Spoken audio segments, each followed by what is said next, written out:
பெருசா ஒன்று வரப்போகுது. கடகராசிக்கு என்ன நடக்க போகுது? ஆல்ரெடி குரு உச்சமாயிட்டாரு, நிறைய நல்லது பண்ணுவாரு அப்படின்னு எதிர்பார்த்துட்டே இருக்கும்போது கைவிட்டுட்டாரே அப்படின்னு நீங்கள் கேட்கலாம். கவலையே படாதீங்க. இந்த மாதம் நிறைய ஒரு இம்பார்ட்டண்ட்டான விஷயம் தான் நான் உங்களுக்கு சொல்ல வந்திருக்கேன். உங்கள் கரியரும் ரிலேஷன்ஷிப்பும் எப்படி இருக்க போகுது அதை தான் நம்ம இந்த வீடியோவில் தெரிஞ்சுக்க போகிறோம். வீடியோவை தொடர்ந்து பாருங்கள். உங்களுக்கு எங்கிட்ட இருந்து பர்சனல் கன்சல்டேஷன்ஸ் வேணும் அப்படின்னா கீழே இருக்க வாட்ஸ்அப் நம்பர் மூலமா என்ன நீங்கள் தொடர்பு கொள்ளலாம். அது மட்டும் இல்லாமல் நம்மளுடைய சேனலை இன்னமும் நீங்கள் சப்ஸ்கிரைப் பண்ணாமலே பார்த்துருந்தீங்க அப்படின்னா மறக்காமல் சேனலை சப்ஸ்கிரைப் பண்ணி வச்சுட்டு தொடர்ந்து உங்களுடைய ஆதரவை கொடுத்துக்கிட்டே இருங்க. இப்போ இந்த கடகராசியை பொறுத்த வரைக்கும் இந்த மாதத்துல உங்களுடைய ராசியில குரு, சூரியன், புதன் 3 முக்கியமான கிரகங்கள் இந்த ராசியிலே அமர்ந்திருக்கிறது அப்படின்றது ரொம்ப ரொம்ப ரொம்ப சிறப்பான ஒரு விஷயம் இந்த மாதத்துல இருக்கு. ஸோ புதனோட ஒரு சேர்க்கையில் இத்தனை கிரகங்கள் இருக்கும்போது கரியர்ல உங்களுக்கு எப்படி இருக்கும், தொழில் ரீதியா இல்லை வியாபார ரீதியா எப்படி இருக்கும் அப்படின்னா இந்த மாதத்துல அந்த ஆகஸ்ட் 2nd வீக்லேருந்து ஓரளவுக்கு உங்களுக்கு பரவாயில்லையாவே இருக்கும்.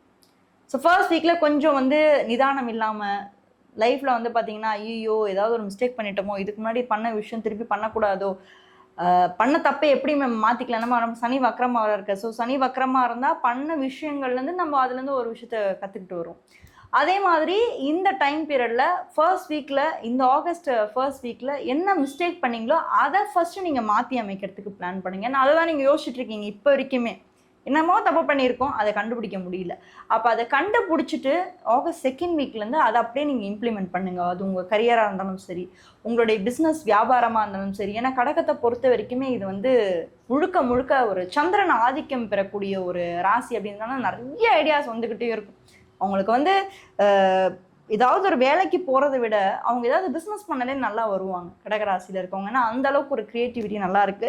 குருவும் இந்த இடத்துல நல்லா இருக்கிறதுனால கன்சல்டன்சி துறையில் இருக்கவங்க, ஒரு அட்வைசரி துறையில் இருக்கவங்க, அட்வொகேட்ஸாக இருக்கவங்க, லாயராக இருக்கவங்களுக்குலாம் ஒரு அற்புதமான ஒரு மாதமாக நான் பார்க்குறேன். 2nd வீக்லேருந்து உங்களுடைய எண்ணங்கள் பழிக்கக்கூடிய இடத்துல இருக்கு.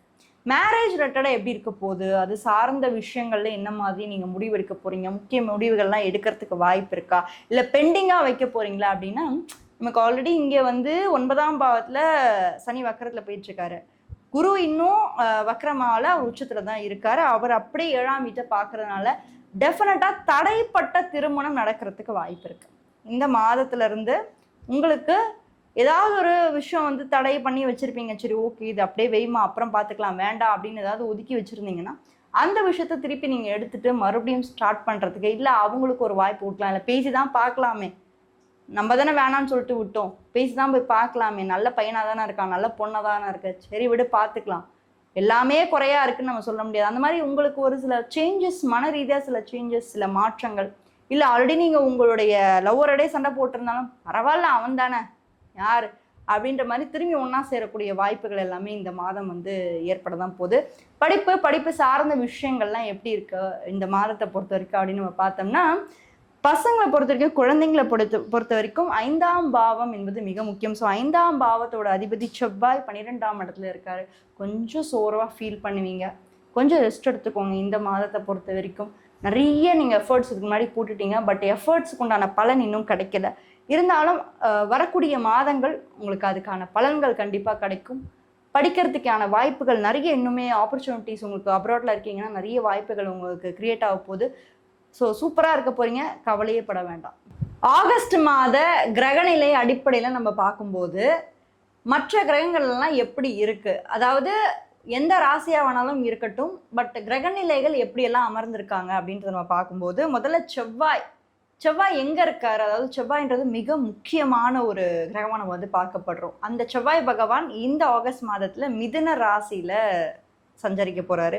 அடுத்து 3 முக்கியமான கோள்கள், அதாவது புதன், குரு, சூரியன், இந்த 3 முக்கியமான கோள்களுமே எங்க இருக்காங்கன்னா கடக ராசியில உச்ச குருவோட அமர்ந்திருக்காங்க. அடுத்து கேது தான் மிக முக்கியமான கிரகமா நம்ம இந்த மாதத்துல பார்த்தே ஆகணும். ஏன்னா இந்த கேது கிரகத்தோட வேற எந்த ஒரு கிரகமும் சூழலை இந்த மாதத்துல. ஏன்னா அடுத்து வரக்கூடிய இந்த செப்டம்பர் மாதத்துலலாம் நம்ம பார்க்கும்போது கிரகணமானது ஏற்பட போகுது. பட் அதுக்கு முன்னாடி கேது பகவான் இந்த மாதத்துல தனியா தான் அமர்ந்திருக்க போறாரு.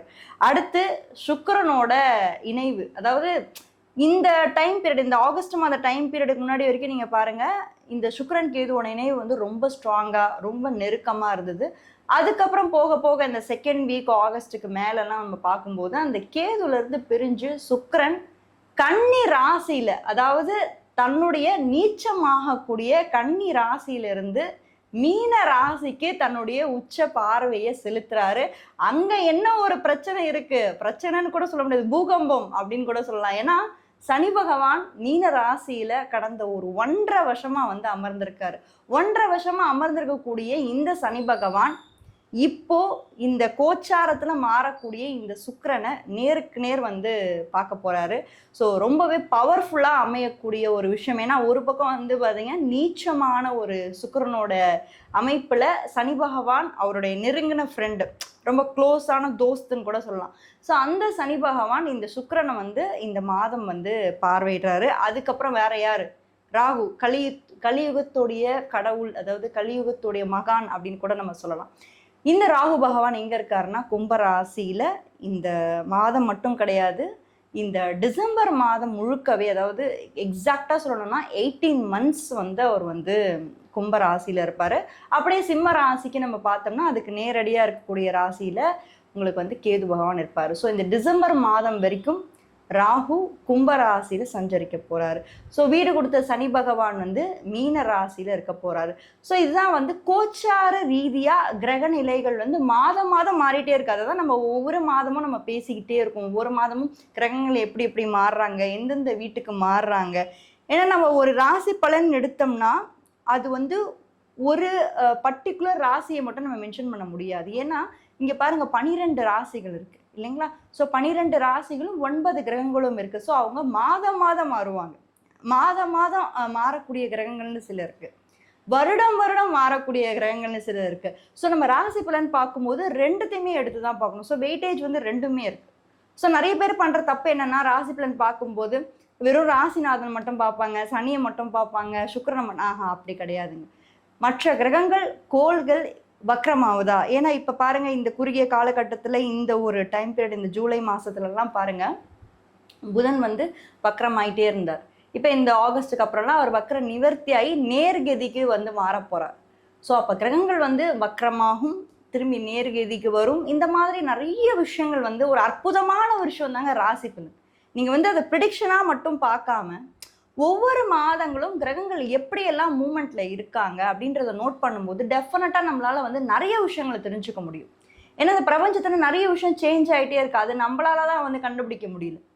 பட் நீங்கள் ஒன்ஸ் அது அஸ்ட்ராலஜின்ற ஒரு விஷயத்துக்குள்ள நீங்கள் இன்வால்வ் ஆகிட்டீங்க, இன்ட்ரெஸ்ட் உங்களுக்கு வந்துருச்சு அப்படின்னா அந்த கிரகங்களோட மாற்றங்கள் எப்படி இருக்கு, மனிதனோட வாழ்வியல்ல அவங்க என்னென்ன மாதிரி மாற்றங்களை கொண்டு வர போறாங்க, அது மட்டும் இல்லாமல் உங்களுடைய தசாபுக்திகளும் இதுக்கு பின்னாடி ஒரு மிகப்பெரிய ஒரு ரோல் ப்ளே பண்ணும். கண்டிப்பாக ப்ளே பண்ணும். அது நிறைய பேருக்கு தெரிய மாட்டேங்குது. ராசி பலன் நடக்க மாட்டேங்குதுன்னு நீங்கள் வெளியே சொல்லிடுறீங்க. பட் ஆக்சுவலாக அந்த ராசி பலனை நம்ம வந்து மேட்ச் பண்ணி கரெக்டாக பார்க்கணும்னா தசாபுக்திகள் தான் வந்து பார்த்திங்கன்னா ஒரு எப்படி சொல்கிறது, படத்தோட டேரக்டர் மாதிரி.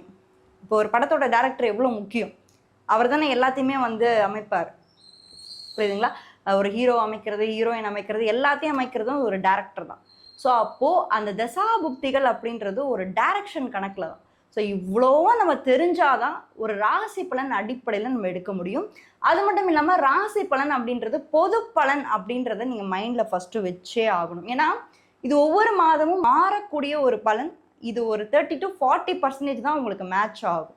என்னங்க இப்படி சொல்கிறீங்களே, இப்போ வந்து இப்படி சொல்கிறீங்களே அப்படிலாம் கேட்கக்கூடாது, புரியுதா? நான் எல்லா வீடியோலும் ஒரே விஷயத்த தான் சொல்லிட்டு இருக்கேன். அது நீங்கள் புதுசாக பார்க்குறவங்களுக்கு வேணால் அப்படி இருக்கலாமே தவிர, ஏன்னா ஆரம்ப கட்டத்துலேருந்து என்னை நீங்கள் ஃபாலோ பண்ணிட்டு இருந்தீங்க அப்படின்னா கண்டிப்பாக நான் ஒரே விஷயத்த தான் இன்சிஸ்ட் பண்ணுறேன். ராசி பலன் அப்படின்றது மாதம் மாதம் மாறக்கூடிய ஒரு பலன். ஸோ ராசி பலன்னா ஒரு ஜென்ரல் ப்ரிடிக்ஷனாக எடுத்துக்கோங்க. மற்றபடி மற்ற கிரகங்கள் மாறுற ஒரு விஷயத்த நீங்கள் வந்து அப்படியே கண்டினியூஸாக நீங்கள் வந்து செக் பண்ணி பார்த்துக்கலாம். மற்ற ராசிகளை பற்றி தெரிஞ்சுக்கணும்னா இந்த வீடியோவில் ஃபர்ஸ்ட் கமெண்ட்டில் ஃபர்ஸ்ட் லிங்க்கில் கொடுத்துருக்கேன், மறக்காமல் அதையும் போய் செக் பண்ணுங்கள். யாராவது ஒரு ஃப்ரெண்டுக்கு இந்த வீடியோ நீங்கள் ஷேர் பண்ணி அனுப்பணும், இல்லை அவங்க வாழ்க்கையிலே இது ரொம்ப பெரிய ஹெல்ப்பாக இருக்கும் அப்படின்னு நீங்கள் நினச்சிங்கன்னா மறக்காமல் அவங்களுக்கும் ஷேர் பண்ணுங்கள். நீங்கள் என்ன ராசியில் பிறந்தீங்க, என்ன நட்சத்திரத்தில் பிறந்தீங்க அப்படின்றத கீழே மறக்காமல் கமெண்ட் பண்ணுங்கள். தேங்க்யூ.